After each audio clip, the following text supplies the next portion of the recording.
Perang Rusia versus Ukraina kini memasuki hari ke-279.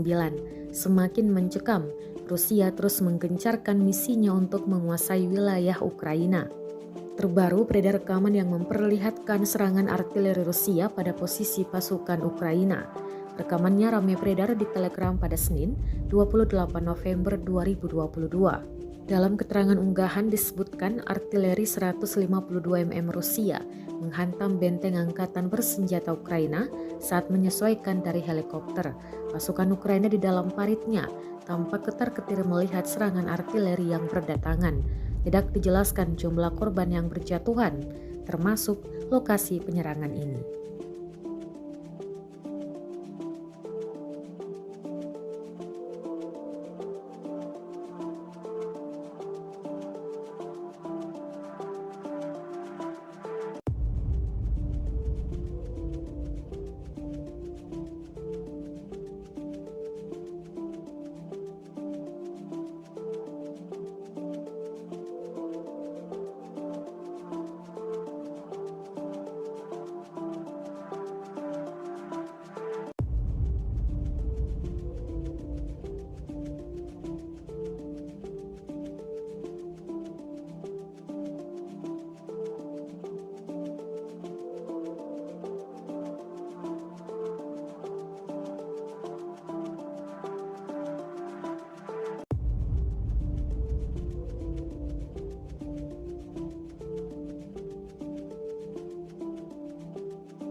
Terima kasih sudah nonton.